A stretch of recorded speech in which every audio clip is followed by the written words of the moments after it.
Jim Bob AR played 13 or started 13 games in college. He started 13 in the NFL. From the guy you watched on tape to the guy you see now, what changes have you seen? Yeah, he's getting better every week. Obviously, we talk a lot. We're putting the work in. He's putting the work in. With the weekly process and the practice plan and the practice schedule, and obviously since we've drafted him, he's gotten a lot of reps, OTAs, training camp, season, all that good stuff. Just developing all aspects of his game, which is what you need to do at the quarterback position. It's a lot easier to say that than it is to go do that. But I think he's had a really productive stretch here of focusing on certain areas and trying to improve them. I think Shane mentioned moving around in the pocket, sort of. Obviously, he's so naturally athletic and able to avoid defenders at times, but just to be able to slide in the pocket and deliver a nice pass, getting better and better and better at that is something a lot of young quarterbacks work through because those college pockets are a little more forgiving than the NFL. So he's working on a bunch of stuff, and I see continuous improvement. That's what he's chasing. We're seeing that on game day, and we got to keep seeing it, right? We all got to keep doing it. I got to keep doing it. But he's a young quarterback in this league that's getting better every week. One follow up. Why do you think he's sort of, even this last couple of games he started since coming back from the bench? Why do you think he's been better at some of the intermediate and shorter throws? He's done a nice job, sort of preparing himself to go attack the defense that we're facing each week. Each one of these defenses has these different coverage structures that we have to go attack. And gosh, is it a man team or a true zone drop team where they're staring at the quarterback? And some of these teams play these matchup zones. And the more you dive in during the week, the more you're able to anticipate their movement, maybe. And when you can anticipate their movement, now you're able to sort of deliver that thing a little bit more on time and a little bit more to the right place.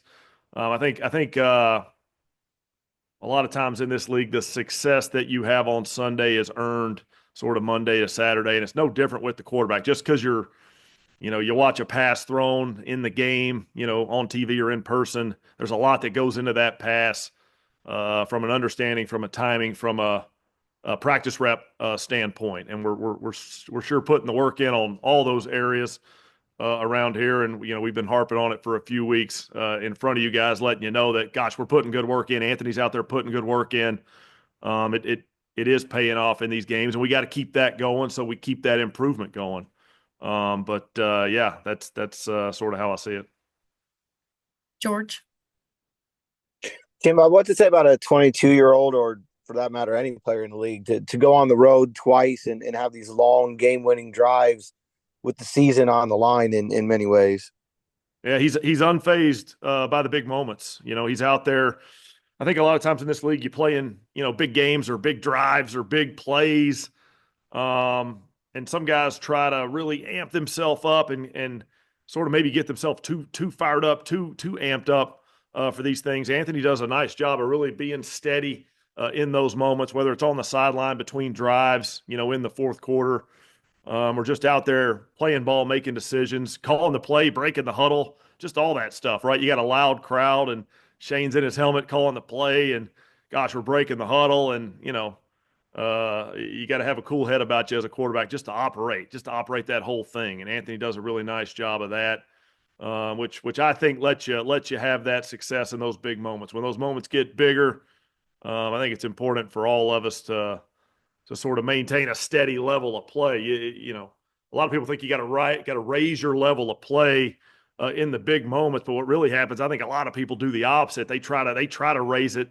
They end up pressing too much, and it falls off a little bit. So I think we just got to go play ball, and the good play, the good results come from that in those big moments. And what I've seen out of Anthony is a nice, calm, steady demeanor in really big moments, which is a good trait to have. JJ.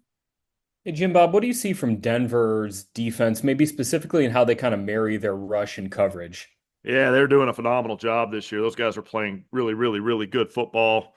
Every statistic you want to find can back that up, and shoot, just watch the games. The eye test backs that up. They're mixing their fronts, their personnel groupings. They're substituting in and out a little bit. up front. They've got a really talented group that does a great job sort of in the pass rush mode of really trying to attack and win their one-on-ones and get after the quarterback. They have their pressure package that helps them with that stuff. And then, gosh, they're awful tight in coverage. That back end really does, I think, if you're rushing the passer, the tighter the coverage is behind you, the better. Give you a little more time to go rush that quarterback. It's all working together for them right now. It's the defense is very complimentary of each other with helping each other out. So rush to coverage, those things are working together.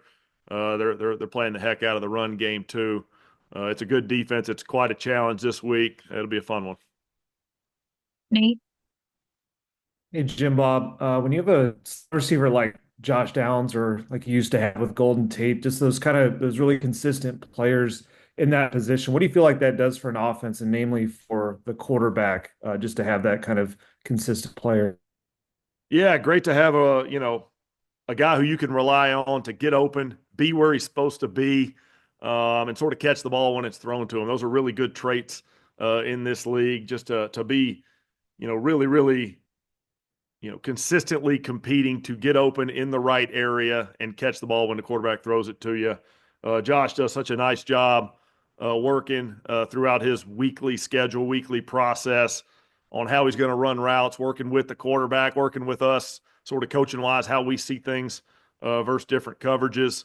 And then, he does a really nice job behind the scenes of sort of working his own version of different tape study things that he's looking at and different ways that he's preparing for these games that allows him to go have that success on Sunday. So it is nice for an offense. Obviously, sometimes those guys that play a little bit more on the interior of the field, those are maybe your slot receivers oftentimes or tight ends oftentimes.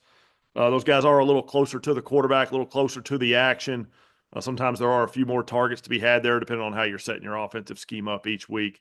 So to be really reliable in those spots is great, and Josh has done a nice job of that. And just real quick, I know you got to spend 1 year with the Broncos. So just what do you make of the effect of the altitude? And do you feel like there's anything that players need to do or you guys did to be able to handle that? Yeah, I think it's something, sort of every week we play, for us here having the home games in the domes, we really just track our road games. Every week we play a road game. We try to keep an eye on the weather, the opposing crowd, and other factors. Let's put altitude maybe into the weather. I don't know, maybe into the other factors category. So, a lot of weeks in this league, we're looking at what's the chance of precipitation, what's the temperature, what's the, wind. When you go to Denver, you have to be aware of the altitude. It is a part of the game up there. We have some good ideas in place for how to best go execute there. Ultimately, we're going to play a football game. They are too. We know that we're going to go compete against them. But like any different aspect of a road stadium, a road opponent, there's going to be some things we take into account. We're sort of working through the best way to do that for our guys. We are aware of it. Obviously, being there for a year, I'm really aware of that fan base is going to show up. They're going to be real loud. It's going to be a really fun environment. I'm sure they're fired up. Those guys are playing really good football on the other side, and it'll be a fun game to be a part of. Yeah, we'll be prepared for every aspect that we can be prepared for, and then try to go play some good football against them. And then we'll take our last question from Joel.